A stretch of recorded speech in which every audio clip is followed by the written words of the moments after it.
Wow! Onion dosa. My choice is always onion dosa. Vegetable dosa. It's my choice. Podi dosa.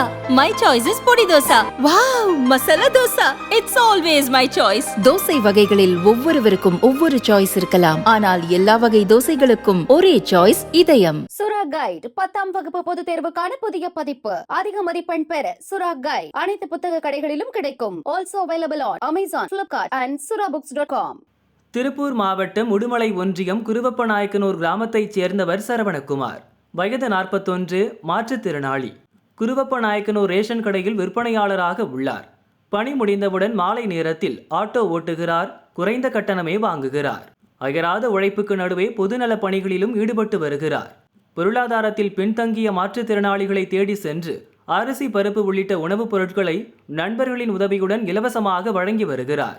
தான் வேலை பார்க்கும் ration கடையில் பொருட்கள் வழங்குவதற்கு சிறப்பு திட்டம் வகுத்துள்ளார். எந்த நாளில் எந்த பகுதிக்கு எந்த பொருட்கள் வழங்கப்படும் என்ற விவரத்தை போர்டில் பதிவிடுகிறார். இதனால் ரேஷன் கடைக்கு வருவோர் பொருட்கள் வாங்க காத்திருக்க வேண்டியதில்லை. குறிப்பிட்ட நாளுக்கு வந்து ஈஸியாக வாங்கிச் செல்கிறார்கள். ரேஷன் பொருட்களை பதுக்கி வைத்து கள்ள மார்க்கெட்டில் விற்பதில்லை.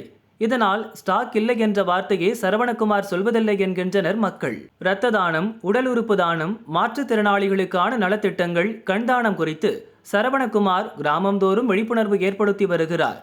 இத்தனை வேலைகளையும் சத்தமில்லாமல் செய்து வரும் சரவணகுமார் எனது சமூக சேவைக்கு என் நண்பர்கள் காரணம் என அடக்கத்துடன் சொல்கிறார். அடுத்த கட்டமாக நான் கன்னியாகுமரி டு காஷ்மீர் வரைக்கும் விழிப்புணர்வு பிரச்சாரம் பண்ண போகிறேன். கண்தானம், இரத்த தானம், இயற்கையை காப்போம், குழந்தை கல்வி போன்ற எண்ணற்ற விழிப்புணர்வு பிரச்சாரங்களை, மரம் நடுதல், இது போன்ற விழிப்புணர்வுகளை ஒரு கார் மூலியமாக காரில் பூரா ஸ்டிக்கரிங் பண்ணிவிட்டு அதை பற்றி ஒரு அவேர்னஸ் பண்ண போகிறேன். இந்த அவேர்னஸ்க்கு எனக்கு 2 உள்ளங்கள் இப்போ கார் வாங்குறதுக்கு ஸ்பான்சர் பண்ணுறாங்க. ஒரு 50,000 ரூபா கொடுத்துருக்காங்க. கூடிய விரைவில் அந்த பயணத்தை தொடங்குவேன். ஃபஸ்ட்டு தமிழ்நாடு பூரா முடிச்சுட்டு அடுத்தது கன்னியாகுமரி டு காஷ்மீர் வரைக்கும் கண்டிப்பாக அந்த பயணம் பண்ணுவேன். மாற்றுத்திறனாளிகள் என்பவர்கள் மாற்றத்திற்கு உண்டான திறனாளியாக கண்டிப்பாக திகழ வேண்டும்.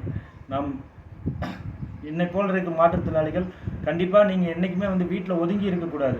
நம்மளால் முடியும் என்று நினைத்தால் அனைத்தும் கண்டிப்பாக முடியும்.